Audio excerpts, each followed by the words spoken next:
Don't make me go first. Welcome to the thrilling world of Security Squawk, where we explore cybersecurity. Guiding you through online threats, we'll aid you in understanding safety protocols and trends. Meet our gurus, Bryan from Exact IT, Reginald from Arc Solvers, and Randy from Tech Rescue. Together, we'll delve into current events and hot cybersecurity topics, helping you comprehend their impact. Stay informed, stay secure. Security Squawk, the business of cybersecurity. Buckle up, let's dive in. Welcome to Security Squawk, the podcast where we talk about the business of cybersecurity. I'm Bryan Hornung, here as always with Randy, Bryan, and Reginald Andre. What's up, guys? How are you this week? Doing well. Still enjoying the hot summer here in Miami, but all is good. How did the screen change? Anyway, got it back to normal. So the screen changed on me when I hit start for some reason. So weird. What's going on, Randy? What's new? Not much, man. We're under a flash flood watch right now. So we had alarms going off a little while ago. It's always the weather on this show. High of like 75 degrees. Well, we only have two seasons in Texas, and that's drought and flood, at least in this part of Texas. We're either having a drought or there's more rain than we know what to do with. Cool. So we got a heck of a show for everyone this week.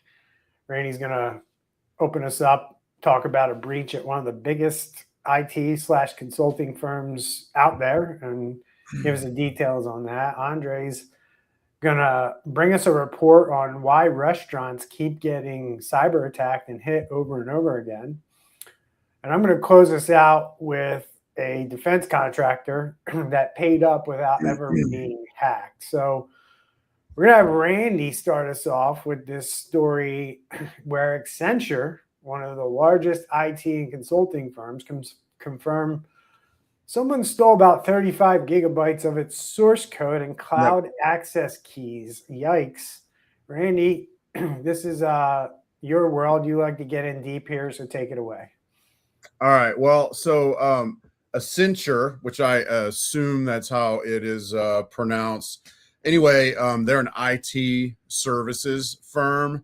So that's kind of a little black eye anyway to start. And yes, it could happen to anybody. I mean, they're like one of those firms that does everything. It's just like they're really an accounting firm at the end of the day. And they get into everything else because they just want to make money. Yep. And they're also a very large company with about 800,000 employees. They build and run technology for huge portion of Fortune 500, for governments. Anyway, so this hacker, he's called 888 lists. He's called 888, and he has listed this breach on a forum that he is a moderator of, that he's also been involved in several of the large hacks, or this particular group's been involved in several of the attacks that we've talked about over the last few years. And like you mentioned, it does involve some very important data that was leaked. But I want to draw attention to one thing that is on there. So researchers have been analyzing the sample, if you would, which in the sample has a full directory list of the entire environment. 6.17 million lines, 87 applications. And here's the crazy thing, and this is really why this one caught my eye. Not only does it contain RSA keys, SSH keys, access tokens, storage keys, config files, but all over in there are .env files. We've mentioned it a lot in the last several months, this is probably an actual developer, but these are files that come from a developer's computer, most likely. So it looks to me like this was a developer that got hit, and then that's how they got access to the whole kit and caboodle, if you will.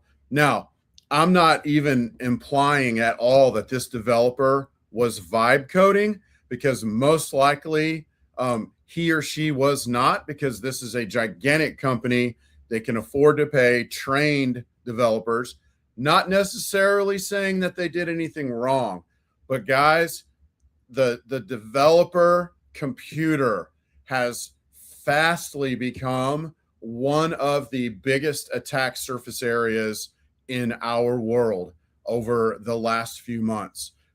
Was it a big deal 2 years ago? You betcha. That's one of the ways that the bad guys were able to super get into LastPass in an embarrassing, humiliating way. So it was a big deal then, but it's a big deal now because I know of CEOs that are watching our show. A large percentage of them are probably vibe coding on Claude code as we speak. And so this is a very important deal. You really think that? You really think most?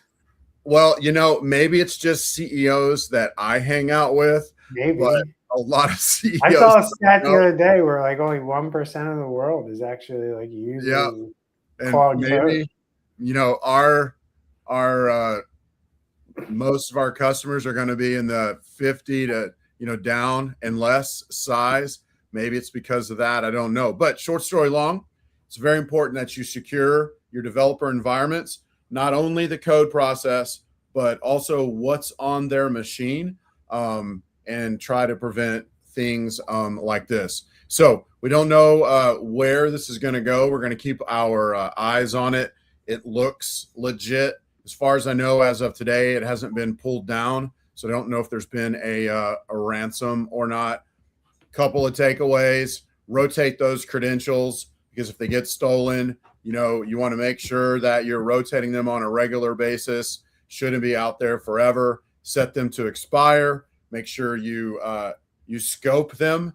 Don't just give the full access to everything in the whole wide world. Just scope what's actually needed. Make sure you're scanning over your code for hard-coded passwords and all that jazz. And I know we're not a programming show. We're talking about breaches, but here's a developer that got ding dang hit, and that's a big deal in July of 2026, bigger than it's ever been, in my opinion. What are y'all's thoughts on this? Yeah, I'm going to kind of just continue to hone in on the keys because, obviously, like you said, we're not a developer programming podcast, but a lot of times when we're talking about data breaches and so forth, we're talking about PII information and sensitive information. But I would argue that these keys, the Azure keys, AWS secret keys, and so forth, that is that's the keys to the kingdom, because if the bad guy gets that, they can do so much more damage because they can now have the ability to integrate into all of these platforms and get into all of these platforms. So great advice that you gave, Randy, as far as what you should be doing, as far as rotating them, having expirations and so forth like that. But I think that's maybe something that the CEOs do have to have conversations with their team about.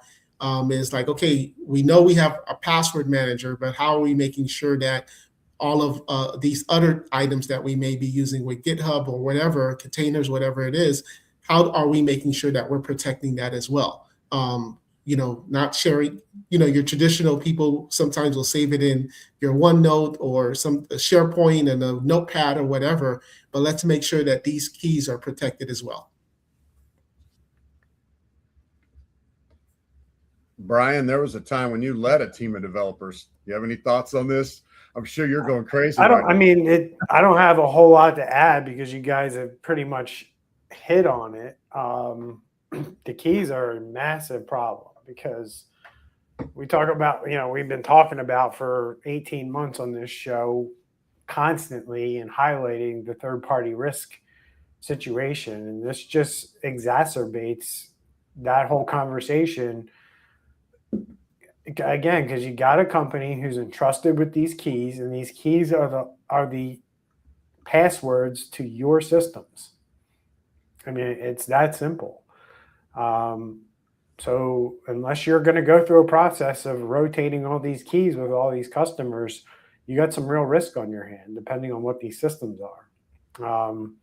I got to imagine if you're a developer and you have these keys, you have the keys to unlock some serious data with some APIs and stuff if you know how to reverse engineer and know what you're doing with it. So, from a leadership standpoint, this just highlights the fact that, businesses, as much as they say and want to do the right thing and keep everything on the up and up, even the big companies struggle with this.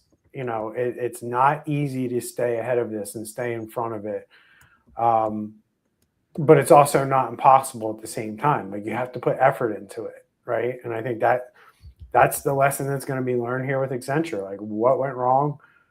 How did they get in? How did this one developer have so many keys in one spot that somebody could access? There's a lot of things that we know in terms of basic cybersecurity that we can read in these articles that we can tell things like segmentation, even at the data layer, is not being done.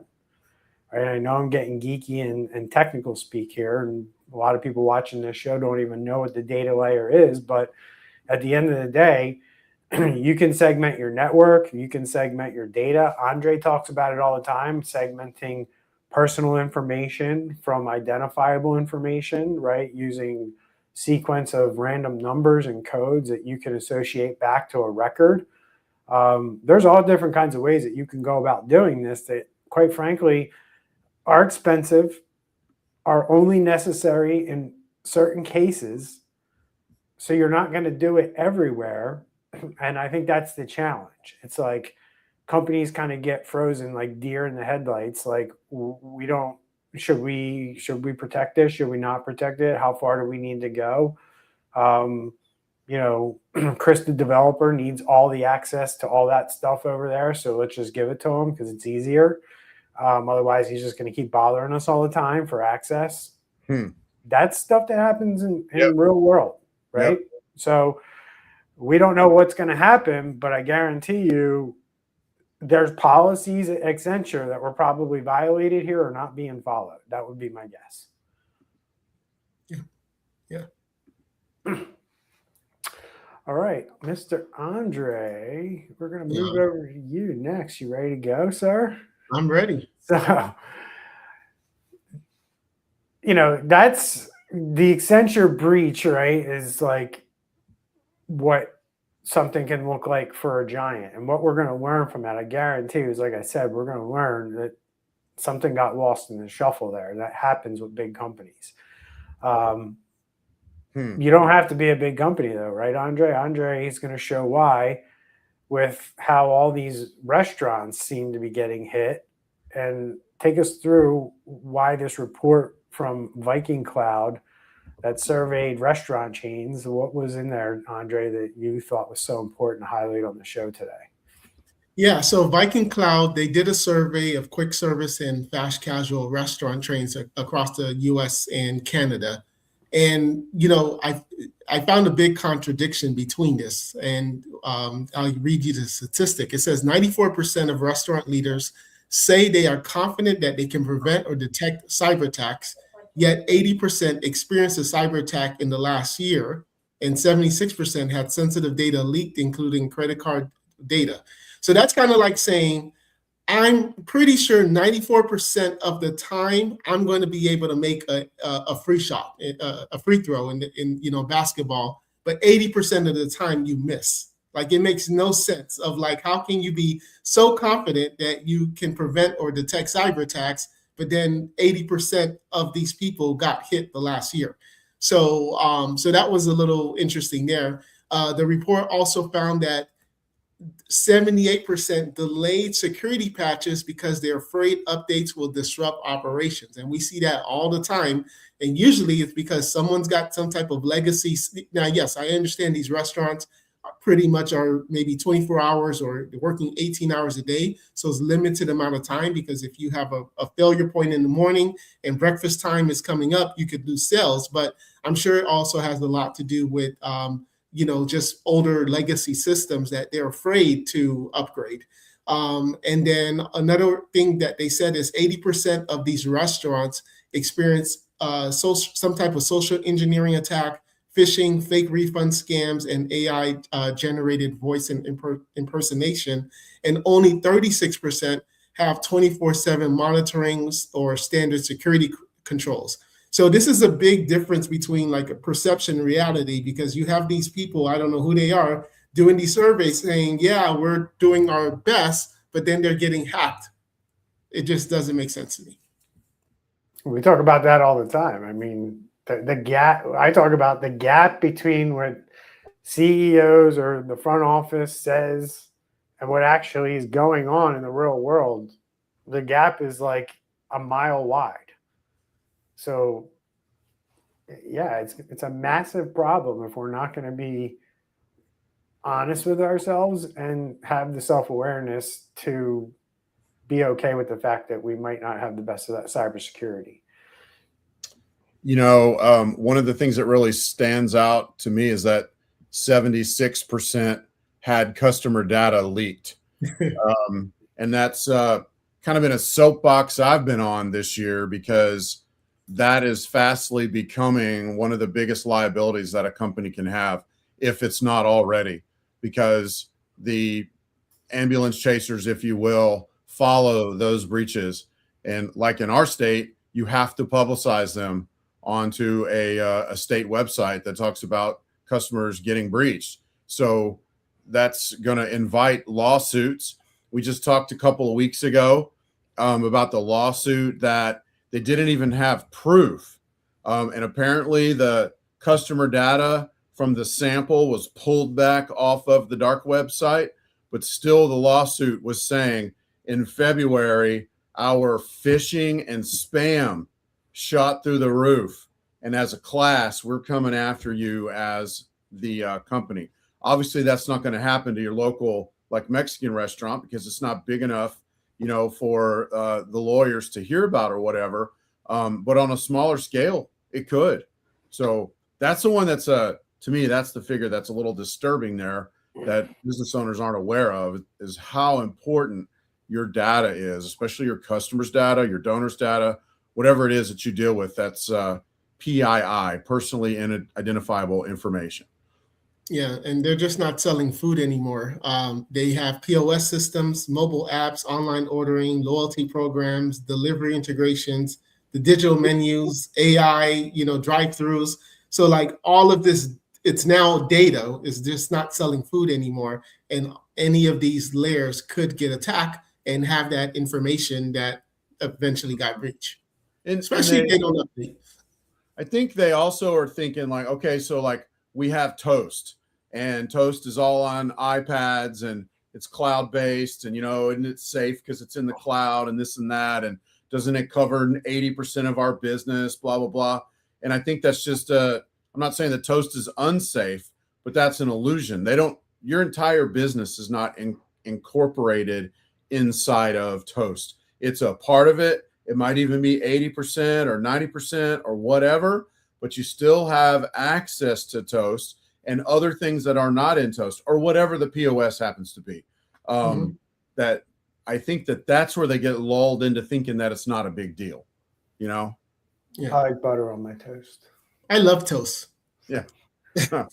How about 78% of these guys, these restaurants, right, admit, and I just looked at this number and I'm like, wow, this is probably true for a lot of businesses that have computers on the floor, like operational technology, so retail, manufacturing, restaurants that considered retail. 78% of them admit that they delay security updates so they don't disrupt service. That is like wild to me that's even admitted. So the data is like, I can't even read it because it makes my brain hurt. It's like 94% of restaurants felt confident they could stop an attack. 80% got hit. And oh, by the way, 78% admit that they delay security updates.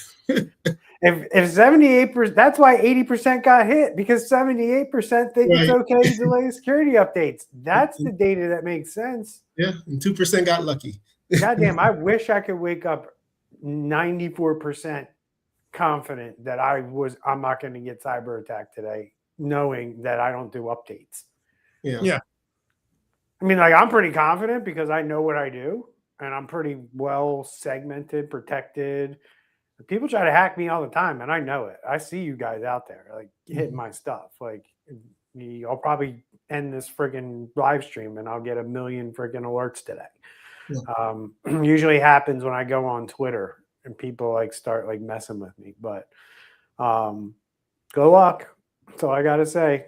But I don't know how you can be so confident when you don't have all this stuff in place. Because they don't know. Yep. I guess ignorance is bliss, huh? Yeah. It's true. I mean, and honest, I'm not, like I said, I'm not harping on Toast, but like, because I see Toast all the time.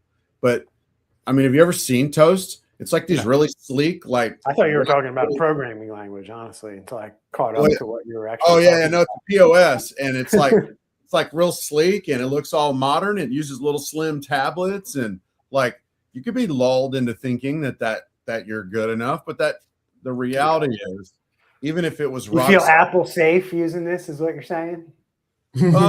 Exactly. Well, just like even if it looks like it looks like an iPhone, so it's got to be safe. Exactly, and I'm sure they're doing a great job.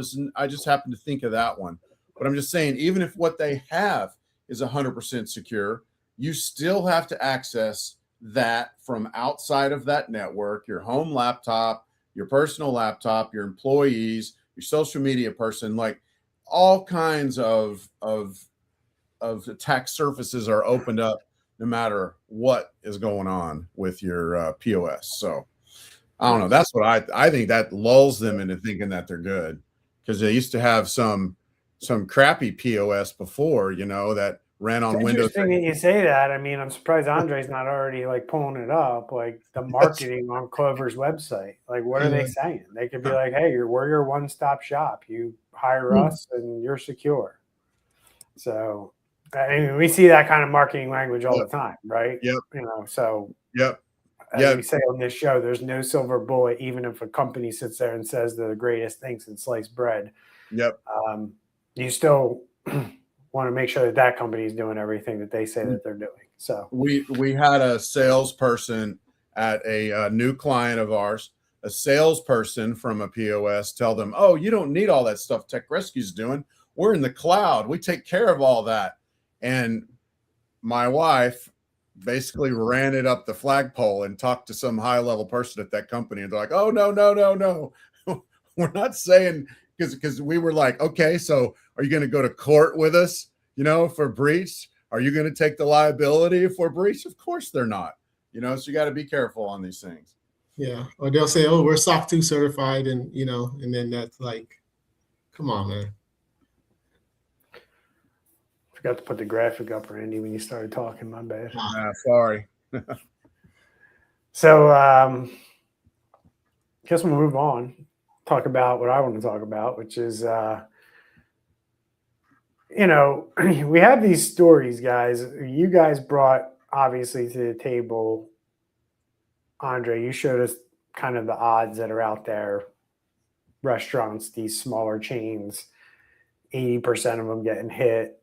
Randy showed us, a breach inside a major company when these things happen, right? These are after the boom, what we call right of boom, after the event, the blast has gone off.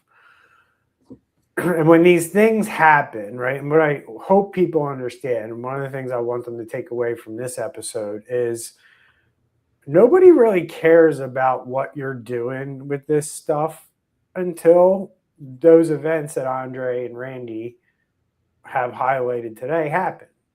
So Accenture, they're going to have people come in. What happened? People may or may not be held accountable as a result. That's what happens in these things. Same thing with Andre, right? These restaurants are being hacked, right? Sometimes these small guys, as we say on the show all the time, guys, nobody's too small to get hacked, but you're too small to make the news, right? Mm-hmm. And these smaller restaurants just don't make the news, but they're still getting hacked. We talk about it every week on the show, right? Now, whether they get held accountable, I don't know. There's not a lot of regulations against restaurants. PCI, I mean, the worst that'll happen there is you can't accept credit cards, right? So you either find a different processor, which is easy to do today, or you only go to cash, I guess, right? And that happens a lot too. But at the end of the day, the restaurant's risk around compliance in terms of cybersecurity isn't high. Health department, it might be a lot higher than what you have to deal with when it comes to cybersecurity. So at the end of the day, you're confident because you don't think there's any reason anybody's going to shut you down other than the cyber criminal. And you're hoping that that day never comes. And what I want to talk about is I want to talk about what happens on the other side, what we're starting to see as repercussions start to go through after these events happen. And one of the places we see that is with people lying to our government who have government contracts. And what they do is they say, hey, we're doing all this great stuff with cybersecurity, just like the restaurants are saying. Mm-hmm. But they weren't. And they got hacked. And then the government came in and said, what were you doing here? Oh, just like insurance companies do. When you file an insurance claim, oh, you told us you were doing X, Y, and Z. You're not. Well, with insurance, they just don't pay your claim. You lie to the government with a federal contract, you're going to jail and you're getting fined 3 times your contract value. So in June, guys, an Alabama defense contractor, LogZone, they paid the Department of Justice over $507,000 because of their security claims to the Navy. So this is important because we have this thing out there called CMMC. And a lot of these defense contractors have to follow this. You guys are probably aware of it. You've heard it thrown around and talked about. It's the DoD's way to try to put accountability around Department of Defense contractors who get paid handsomely for their contracts. And in those contracts, it says, hey, if you're going to do business with us and we're going to send you government information, we want you to make sure you're protecting this just like we would in the government. So you're going to sign on this dotted line saying that you do it the way that we do it. And that is laid out in NIST 800-171. What these organizations have been doing for the better part of 20 years, and I'm going to say 90% or more of defense contractors have taken money from the government and not done all the things that they're required to do in NIST 800-171.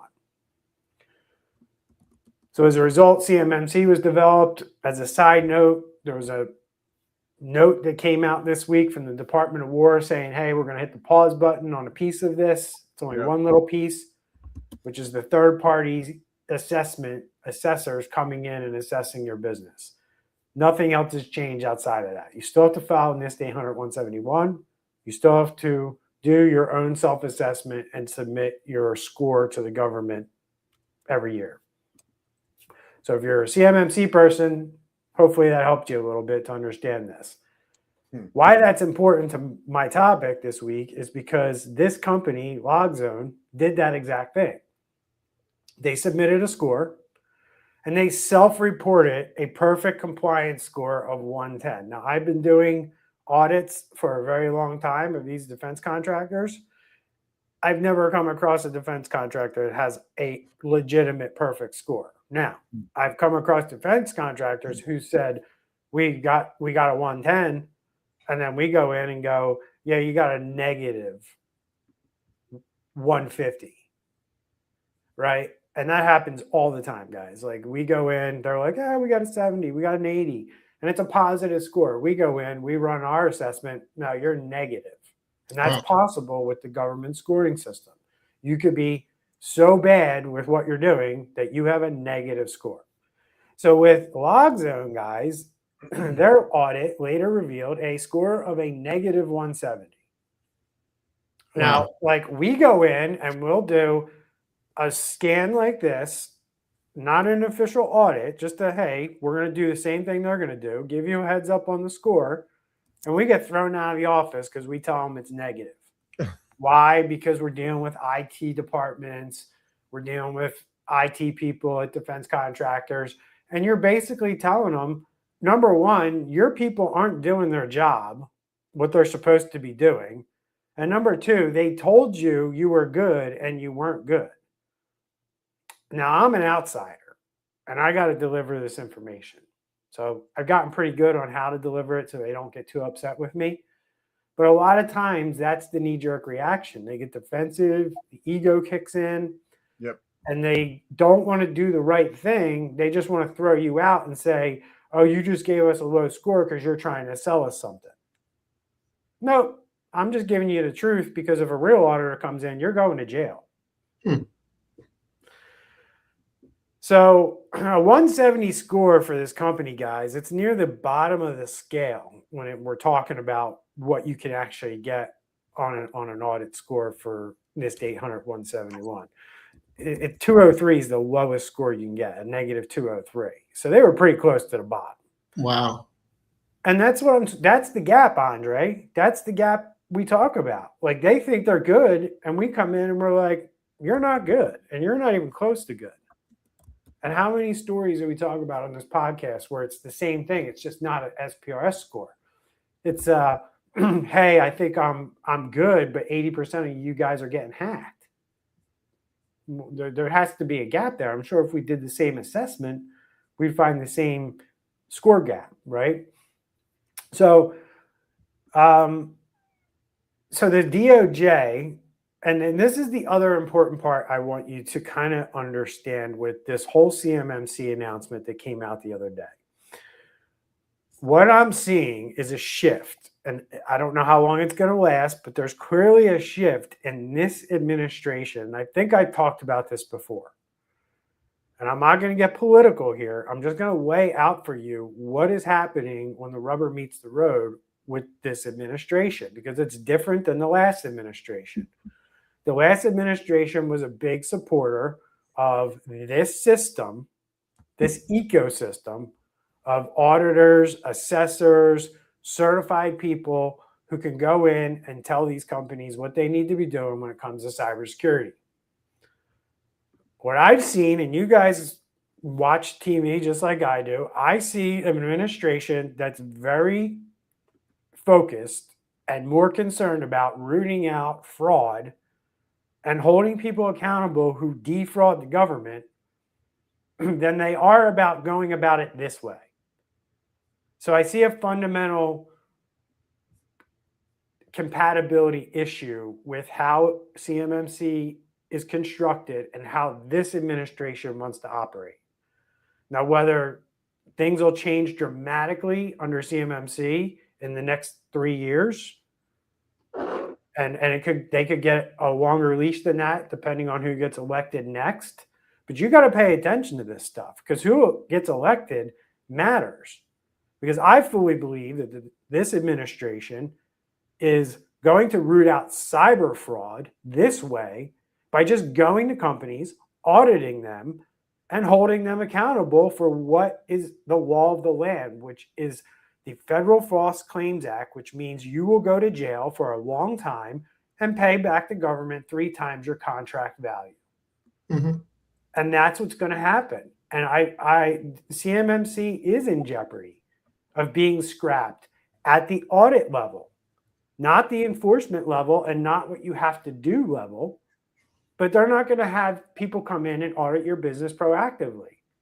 They're going to have auditors come in after events, or they're going to spot check certain contractors here and there. And you got to pay attention to stories like this that I'm bringing to the show today, because this is the beginning of what I think is how this is going to play out in the future, right? Every SOC 2 PCI form, cyber insurance questionnaire you sign is a legal agreement. So you got to be able to certify what you're doing and prove it. If you can't prove it, you're going to be held accountable in the same way. That's the bigger thing that scares me, guys. It's not whether you could be doing it, but if you can't prove you're doing it, the government's going to hold you to the prove it to me, show me the evidence that you were doing this for the whole entire time that you had this 2-year contract. That is what you're up against. Thoughts? I actually like it this way. I just don't know if the government can do it at scale to do these type of spot checks. There's one thing if you get data breach, okay, fine, they come in, but spot checking, I don't know if the government can do that at scale. Now, yes, they can hire people and things like that, but I don't know. But another thought too is, like I Googled this company. They've made over $100 million in revenue from the government contracts. So it's like, man, you just pay the money and do it right. Like, I work with these guys. Nobody really plays with the government for a few $100,000. So like if you have a government contract, it's probably going to be in the millions. Yeah. Look, you're paid well for a government contract. I've been in the government in some way, shape, or form for 25, 26, 27 years. I started off as a defense contractor. I learned the game there working for the Navy as a defense contractor. These contracts are very profitable, and our taxpayer money is overused to that extent, in my opinion. It's part of the reason why I started Exact IT, because I couldn't stand what I saw at the Navy. Just the amount of waste that happens because nobody cares, because it's not really anybody's money but the taxpayers. They just get a bucket of money at the beginning of the year, and they're basically like, here, spend it or you don't get all of it next year. Yep. That's how it goes. It's a horrible way to run a system, because it just means we have to spend more and spend more and spend more, because every department, at least where I was, they're all trained to spend their money some way by the end of the year, which is coming up end of August, right? So they're frantically spending money right now if they have extra money left over. Yeah, I just don't see if you got it that good, why do you have to skimp? That's why they should be held accountable, because that's why I don't feel bad for anybody who gets nailed with a Federal False Claims Act. Right. Because like you took the money and you didn't do what you said you were supposed to do. Right. But Andre, this is like the cat chasing its tail, dude. Like they've been trying to do something around this for 20 plus years, ever since computers came out and CUI started transferring over email and stuff like that from government to contractors. We've been down this road before with the government trying to enforce it this way. Mm-hmm. They just give up. I mean, there's just too much to do. Yeah. Right. So it turned from let's go after some companies proactively, maybe after they get 100 million in contracts or something, we'll take a look at what they're doing. We'll bother those people, but we're not going to bother anybody under 100. I don't know what the criteria is, Andre, but budgets change, things change. People are going to be like, we don't need that many auditors for that program anymore. And then the next thing you know, you're back to only auditing these DoD contractors when something happens, like after an event. Mm-hmm. So there's no good answers. What's that? Oh, we need the next graphic. Oh, my bad. It's all good. You need to do that. This graphic. You got to do that. I was waiting on getting. You got to do the graphics moving forward. There we go. That's right.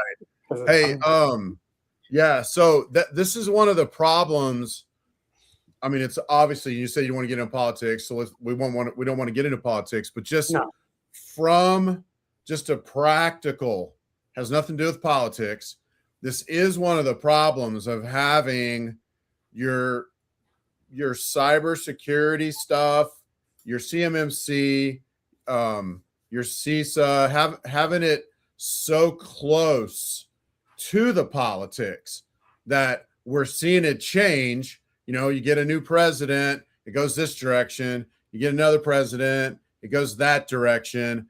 And, most of these guys and people in general, most of these people are coming at this. There is a kind of worldview that they come at it.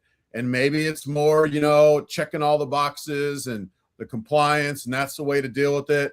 And maybe the other side is more like this, with the audits and things like that. And, there's been times with some of these, I'm talking specifically like about HIPAA, that's a regulation where it seemed to be enforced as a way to collect taxes and not a way to actually help people protect their data. And then there's other times where it's not ever mentioned. And I think that's the problem here. And if there was a way, obviously this is so Pollyanna, Bryan, but if there was a way that we could just get a layer between the politics and this kind of stuff that matters so much, maybe we might not see the up and down. But I did read, though, because I had read about the announcement they made yesterday, pushing back some compliance things or relaxing them, that there's only 100 certified assessors here. And I know you could probably fill in the details there.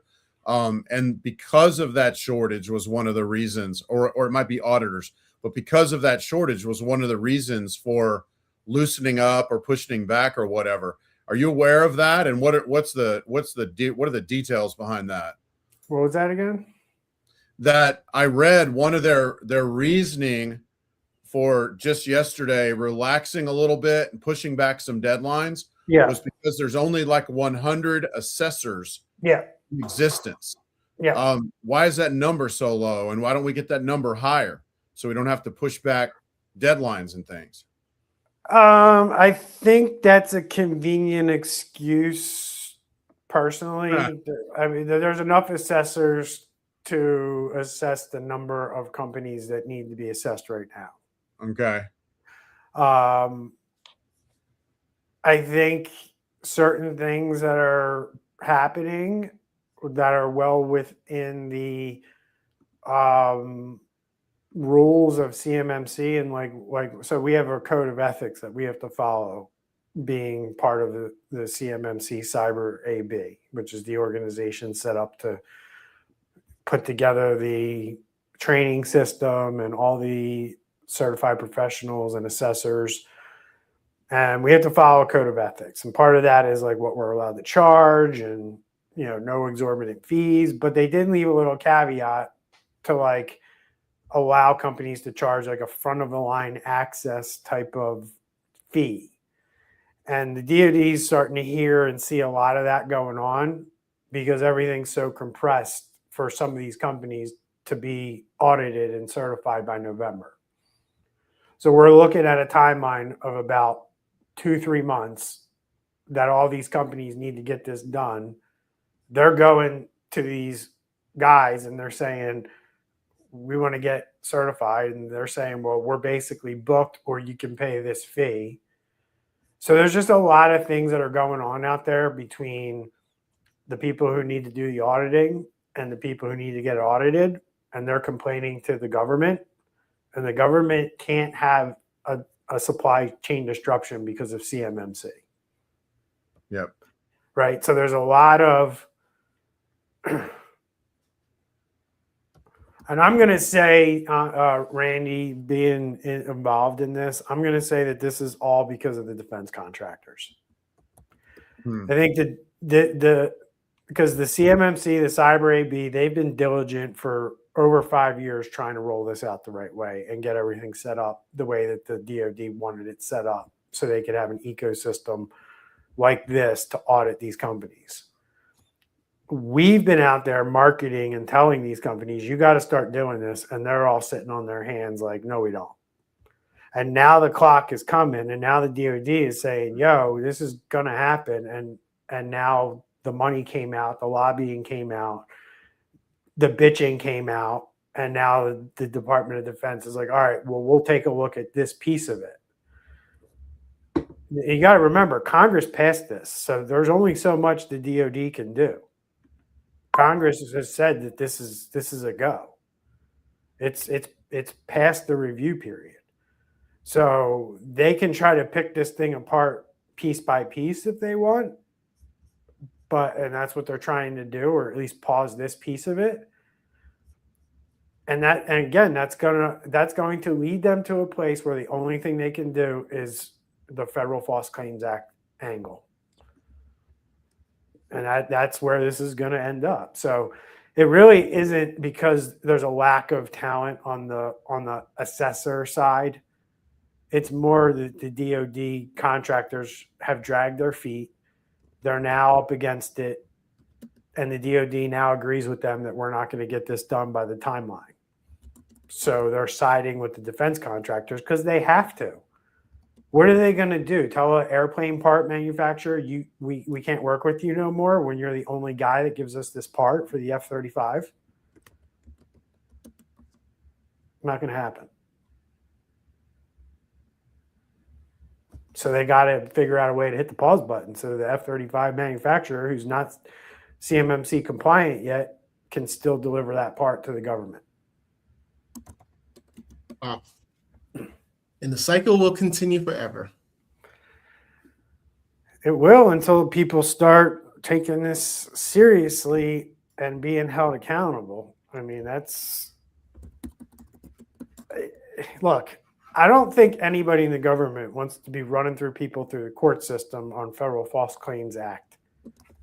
Right? So that's why CMMC was invented. Like, let's get ahead of this so we don't have to drag people into court and do it this way. That was the old administration's kind of attitude. The new administration, and that's why I'm saying read the tea leaves. Look at what they're doing in the rest of the government. I'm pretty sure our vice president is the head of the anti-government fraud initiative. Am I wrong on that? Or do you guys have any idea? No, I don't know. I'm pretty sure he is. So when you got the vice president in charge of fraud for our federal government, this is going to be part of it. And I've heard him say it. I heard, if you're ripping off the federal government, we're going to hold you accountable. They ain't talking about their friends and everybody who's working for them, right, by the way. They're talking about the peons who are getting government contracts. And like, look, if you ain't a friend of the administration and you're getting a government contract, you better watch your back because they got friends that want that contract. And that's how the game works, folks. Yeah. But just going back to what I'm saying, though, if you have this nice, juicy contract, just do the right thing. It's not like, I think, Randy, you mentioned the Jurassic Park guy, where it's one guy who's in charge of this entire, island with a little shoestring budget. All right, we'll give him some grace if he gets hacked. But come on, you've got $100 million contract. Yeah. Give IT some stuff. Let's do the stuff the right way so you don't have to watch your back.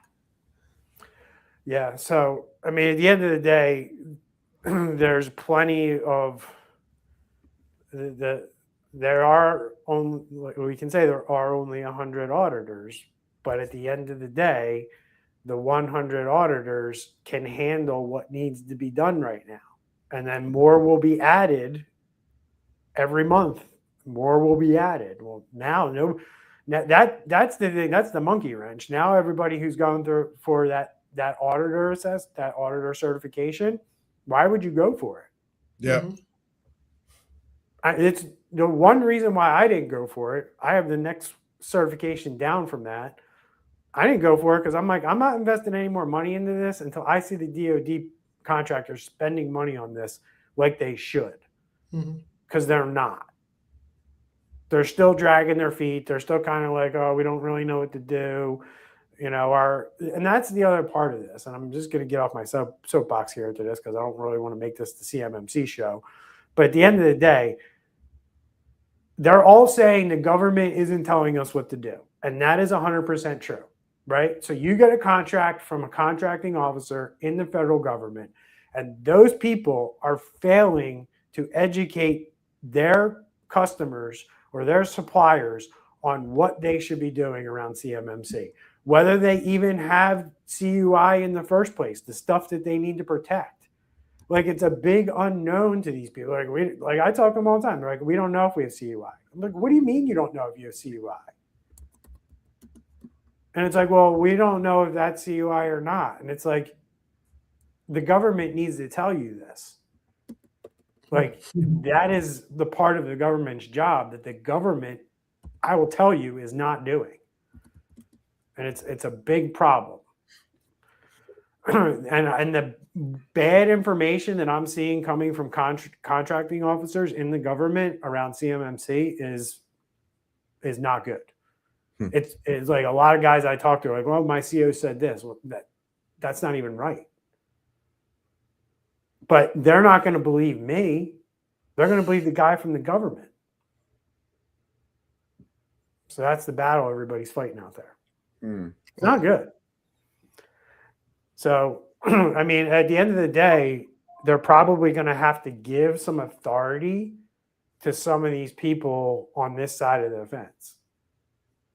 Meaning like an assessor or some kind of, like, you have to give us authority that like if we talk to somebody and we know that a contracting officer is giving them bad information, we need to have somebody to go to be like, hey, this person in the government is like screwing everything up because of what they're telling people. That would be very helpful. Yeah. All right, guys, let's bring this sucker home. In Florida, there's a law after the building collapse here in Florida. There was a law that if an engineer did a report of a building structure and they see that there's like a major issue, they couldn't just give it to the board of directors of the building where they could just like, oh, let's get a second opinion, or let's, we'll just kick it down the road, kick the can down the road. They have to report it to the government. So that would be maybe something too, where if you come in and you walk in and you see, oh my gosh, here's this guy making the steering wheel for a fighter jet, but they got like no security controls. Mm-hmm. I'm legally, I have to now give it to someone in the government. So appreciate your input today, guys. I think like today's show, we looked at three things, right? We looked at Accenture. They thought everything was contained and it wasn't, right? And we looked at Andre's restaurant story where all these restaurants thought they were good and they were confident, but 80% of them are getting hacked, right? LogZone, 100 million in contracts, told the government they were compliant to a perfect score of 110. In every case, the claim and the reality didn't match. And that's what we've been saying on this show for a long, long time. The gap is wide. And that's the problem. And it's a simple fix. Get a friggin' risk assessment. We talk about it all the time on the show. That's going to tell you exactly where you stand. Now, whether you believe, like I said, we've delivered results from risk assessments to DoD contractors and they threw us out. They didn't believe us because they felt like we were trying to sell them something. Right? So you got to believe, you got to trust the person who's running that assessment for you. If your knee-jerk reaction is going to be defensive, or you're going to let your ego get in the way and be like, oh, well, they're just trying to sell me something, you're going to end up in the same place, right? This is all mindset. This is all leadership. Who's going to take the reins and handle the risk the right way, right? The risk this week isn't new malware. We didn't talk about ransomware. We talked about the gap between your security claims and the truth. And the truth lies in a risk assessment. So what you claim about your security is now what you'll answer for when the auditors, when the cyber insurance company wants to know what you did. Hopefully it's not the DOJ, because if it's the DOJ, you're in a lot of trouble. So hope you enjoyed this show this week. If you had, please head over to our website, securitysquawk.com. It has all of our past episodes and a breakdown of our show. We would appreciate if you would subscribe to us wherever you're consuming this, whether that's on the YouTubes, on Facebook, LinkedIn, on the podcasting platforms, Spotify, iTunes, all those places you can subscribe to us. Leave us a review if you can. Love to see you in the comments. Thanks to Randy and Andre for showing up this week. This is Security Squawk for June 15th. We'll see y'all next week. See ya, everybody.